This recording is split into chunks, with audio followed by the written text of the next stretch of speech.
Что важно услышать на данный момент? Это для тех, у кого есть какая-то цель. Она может казаться недостижимой или окружающие не верят, что вы этого можете достичь.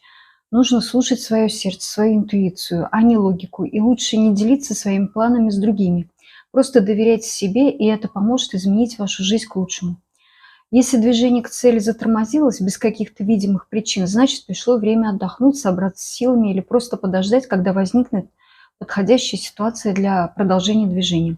В такие периоды можно заняться чем-то приятным, успокоить мысли, и тогда нужное решение может прийти само. Может, пришло время уделить время друзьям, семье, физической активности, больше бывать на свежем воздухе, просто чему-то порадоваться, чтобы набраться силы и идти дальше.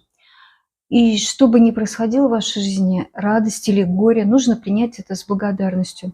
Это необходимый опыт, который позволяет вам стать сильнее и мудрее.